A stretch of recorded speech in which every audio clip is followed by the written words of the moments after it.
Hi, my name's Phil. I like talking about politics, and in this video I'd like to discuss how Conservative MPs, including senior ministers, were trying to claim yesterday that the imminent rollout of the European COVID vaccine in the UK was only possible due to Brexit, and how they've been called out as liars by the very person who actually authorised its use.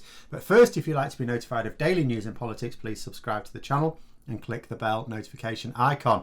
So the Pfizer COVID-19 vaccine, which was created by a team headed up by Turkish immigrants in Germany, with involvement from the United States, it should be really good news, of course. We've finally got the only thing that's going to help us get control of this virus, because goodness knows we were not going to get that control from Boris Johnson's government. All it could ever do was go from bad to worse, to complete disaster, to basically the apocalypse if Boris Johnson had remained in charge without a pharmaceutical solution.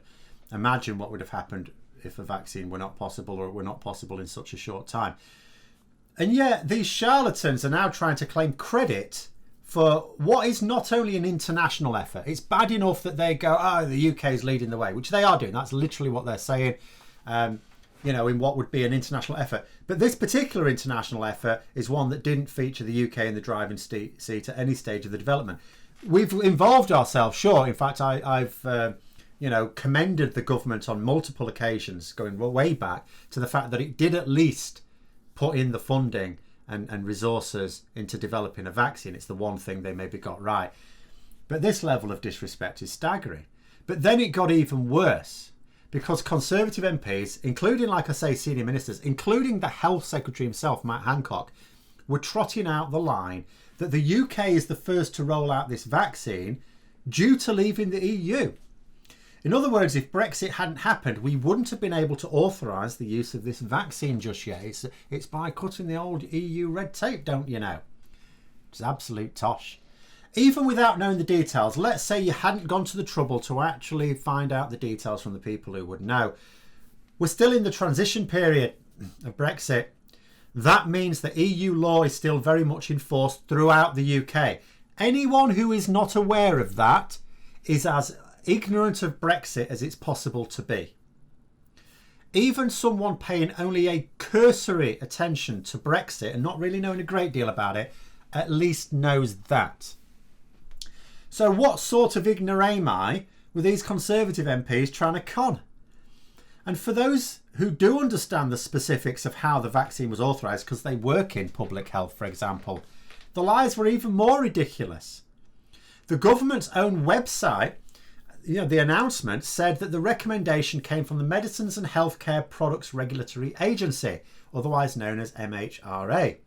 Now, this agency, has it just been thrown together this year since we left the EU? No, it's been in force since 2003, and it works under the framework of EU legislation and regulations. Now, a pro-Brexit media editor from The Sun, adult comic, tried to say, but yes, I think what you'll find out is we changed the regulations in October to allow for this. Yeah, we did indeed change some regulations. Something that, again, only someone completely unfamiliar with how legislation and regulations interact would buy. Regulations are not law. Regulations explain how to comply with legislation in various scenarios.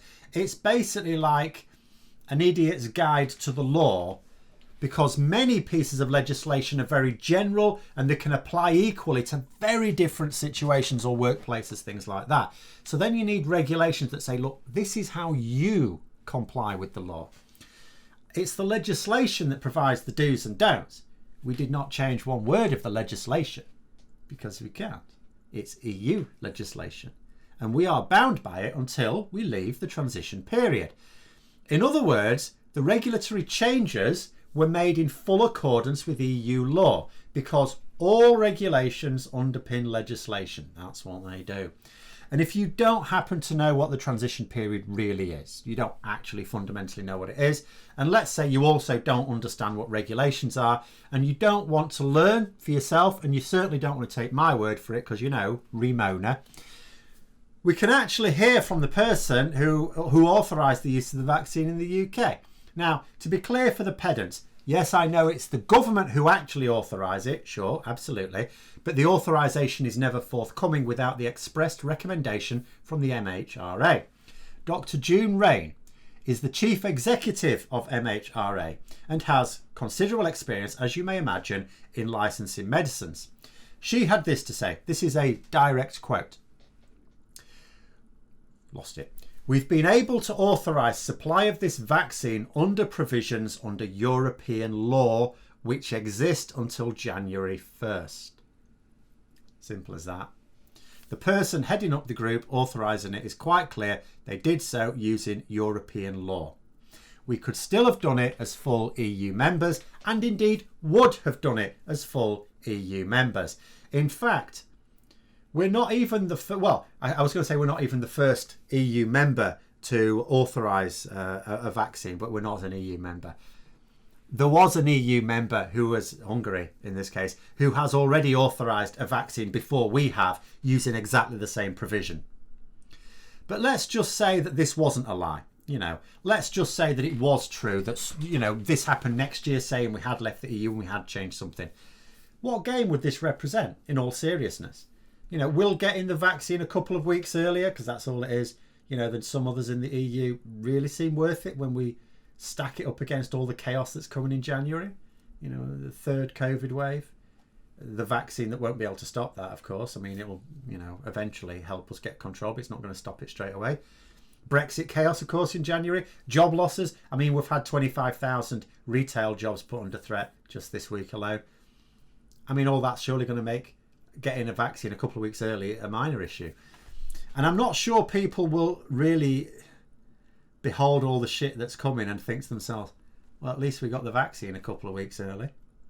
Besides, although I have genuine hopes for the vaccine rollout to a certain extent, it's always tempered by the fact that I know that the government are going to be involved at some point. But it will surely be handled by the NHS this time. You can't give out private contracts for this. Please God, no. To friends and family of Conservative MPs, no. But yeah, the government are still coordinating it. So that fortnight head start might even be lost when they apply their usual incompetence to the distribution of the vaccine. We may end up falling behind anyway. Also, here's the thing. Let's say people believe this. That's absolutely dreadful, because it runs the risk of seeding mistrust in the vaccine. Because what if people start thinking to themselves, remember, there's a lot of people mistrustful of Brexit. You tie the vaccine to Brexit? Dear God, what are you doing? We're trying to increase take-up here. So now you get a load of people who think, so what have you done? What did you do exactly that allowed you to authorise this vaccine before the EU could? Does that mean it's not safe? Because we've got enough of that going around. By the way, it is absolutely safe. The fact that it has been done so quickly doesn't mean to say they've cut corners. They tested it on as many people as they would have done ordinarily with the normal sequence of events. They just pumped so much money and resources into it that it could be done quickly. It's absolutely safe. We are assured by everyone. I've not heard a single public health expert say otherwise. It's clear. But here's the thing. There's a lot of people, trying to say it's unsafe. Now you've gone and tied it to Brexit. Now you're putting another seed in people's minds of mistrust. It threatens to undermine confidence in the vaccine, doing something like this. It is an act so incredibly reckless that even Boris Johnson refused to go along with it in PMQs yesterday. Some MPs were asking about it. He wouldn't attack his own MPs, of course, but he won't go along with it himself either. And this is a guy desperate to talk about Brexit. Oh, he loves it. He even cedes questions to backbench MPs so we can talk about Brexit, because Starmer won't talk about it at the moment. I think he will next year, but he won't at the moment. And he's also someone who doesn't care about lying. I mean, he lied in PMQs yesterday as well in some of his answers. And yet, he wouldn't say that Brexit allowed us to get that vaccine cleared. Something he'd love to be able to say if it were true. Because he knows that it's a statement literally too stupid for him to make. Because, he appreciated the danger of this particular lie. A shame he couldn't impress that upon his hapless colleagues. So now we turn our attention to, so why did he lie? Or why did they lie? Sorry. Boris Johnson was the only one who didn't lie on this occasion. God, you don't say that very often. In fact, someone else put it even better. If Brexit is so great, why lie about it? Why do you need to lie about it? Obvious answer, really, isn't it? Brexit is not great. In fact, it's the furthest thing from being great. Reality is about to occur in, what, 28 days? Brexiteers are still in the denial stage. Even though many of the consequences are inevitable, still deny them. So in January, those denials will become much more difficult. Sure, denial will be replaced by blame, but the denial will still be more difficult. It will be increasingly vital for the Brexiteers to find things that leaving the EU has given us to offset the very obvious damage that path has caused. Lies about the vaccine are just an example of the sort of desperate lies that will be told, exploiting the fact that people fundamentally don't actually know the difference between what the UK does and what the EU did in terms of governance. I mean, you saw the same thing, party politics being played out by the SNP regarding the nurses' bonus fund this week. It's a tried and tested political trick. The main difference here is that it's a trick that has limited shelf life and, you know, where EU matters are concerned after all, because the government are claiming that we somehow circumvented EU bureaucracy to get this vaccine rolling more quickly. Okay, so then what you're saying is there's nothing actually to hamstring us at all. So you can't actually blame the EU anymore because you've just said you've done something that contravenes EU law. And it was all fine and the EU didn't have a problem with it. And at the end of the transition period, you're not going to have any excuse at all. You won't be able to blame the EU.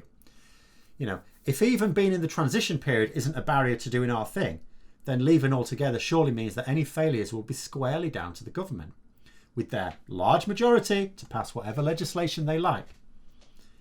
That'll be the line I'll be taking. In the meantime, I am quite sure, of course, the government will be trotting out no end of lies like this about fake benefits of Brexit to try and distract us from the very real downsides that we'll actually be experiencing from January. We must now hope that opposition parties shine a very bright spotlight onto the lies to dispel them as soon as possible. But those are my thoughts. Let me know yours in the comments below. Hope you found the video interesting. If you did, don't forget to click the like button. If you'd like to support the channel further, please also click the Patreon link for details. And until next time, I'll see you later.